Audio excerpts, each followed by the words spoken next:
I'm here today because I wanted to do a vlog for you. It's going to be a little bit random. I'm still working on my studio, and so as I'm kind of digging through all of the things that I have at the house, I'm discovering these toys and knickknacks and things that have meant a lot to me that I'm going to be bringing into the studio. So first off, you know, I've been into collectible card gaming for a long time, although I haven't really done it for a while. It was back in probably the early 90s.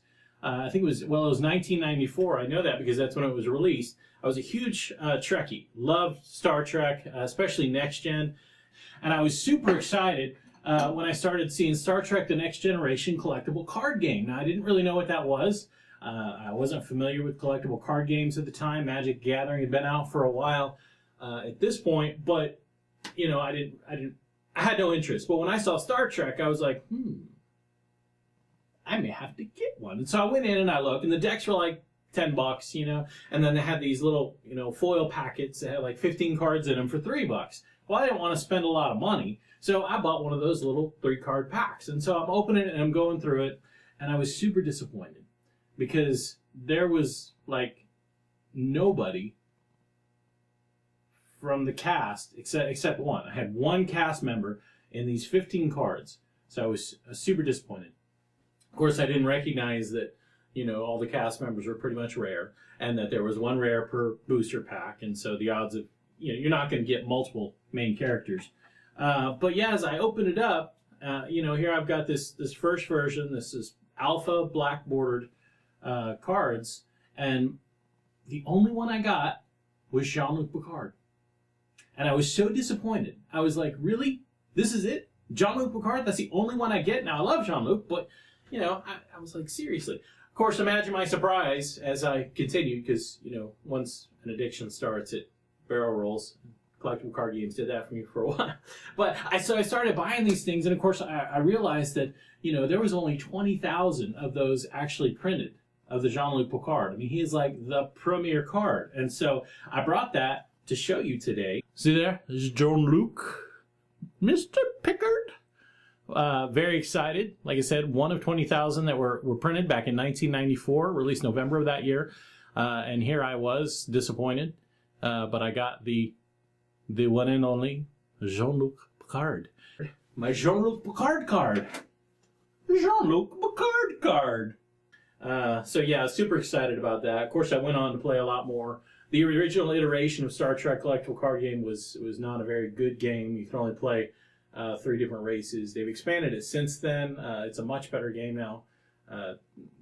There's a lot more options in that game now than there were. But anyway, that was kind of my gateway drug into Magic the Gathering. I enjoyed playing Magic the Gathering for many years. I spent way too much money. I started playing that during the 3rd revised of Magic the Gathering.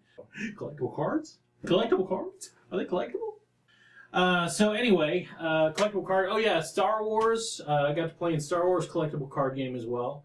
Really enjoyed that one. Got a lot of the original black border main characters there, and I got Luke and Darth Vader. Han. Don't think I ever got Chewbacca, but I got most of the main characters in the black border of that set.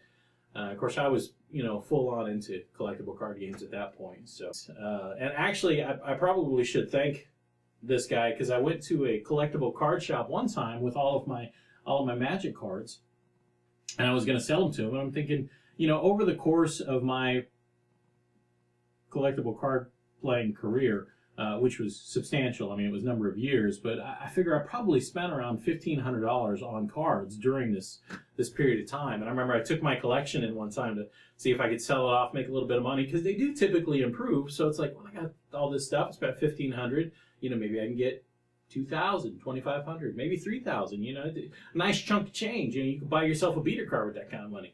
So I'm thinking this could be helpful, and I took it in. The guy's like, "Yeah, I'll give you $200." Yeah, no, you won't. So the wonderful thing is, I still have my whole collection. Mostly collects dust. I don't really use it, but you know, it's still pretty neat to kind of look at it every once in a while. I do enjoy my Jean-Luc Picard card. I'm hoping to get it maybe set up on the wall in here, or maybe bring a bookshelf in, set it behind me, and you know, put my cool stuff, some of my knickknacks. I've got my Darth Vader head here. With that is the action figure carrier. you know, the massive flaw this thing has always had is when you open it, all the characters are kind of falling out. Well, they did pretty good that time. Most of these are from the 80s. Some of them are newer. You can tell the difference because the newer ones are more barrel-chested, which is kind of weird because very few of the characters in the shows were actually like giant muscle-bound men. It's kind of funny to see, like Luke Skywalker. This is a new Luke Skywalker, even though it's the Return of the Jedi outfit. And if you can see his profile, look at his pecs. You know, Mark Hamill never had pecs like that. I'm just saying. So yeah, there's that. I've got my old Darth Vader here, and he's minus his cape. That was lost a long time ago. I was a kid when I got these, so these saw a lot of playtime, a lot of good memories. Setting up my Star Wars stuff. Set them up, have little battles. I'm kind of hoping to have a. I'm kind of hoping to try out a little bit of stop motion animation, and I was thinking these guys right here could make some pretty good models. We'll see how that works. Stop motion takes a long time, so if I do anything, it's probably going to be short, but yeah, we'll see. Yeah. So you guys, I mean, you've already seen my Yoda, my X-Wing fighter Luke. They tend to make it into a lot of our podcasts and other shoots that we do here. And I'm sure you'll be seeing some other things come up as well. I'm still looking for my Millennium Falcon. I've got an original Millennium Falcon from the early 80s. It's pretty good size, about that big. Unfortunately, I played with it a lot, and I used to like to make it fly. So, you know, it's seen some wear and tear. But when I find it, that'll probably make its way into the studio here as well, so be looking for that. Well, thank you guys for watching. I hope you enjoyed the vlog, and I'll be putting more out, so stay tuned. You so crazy.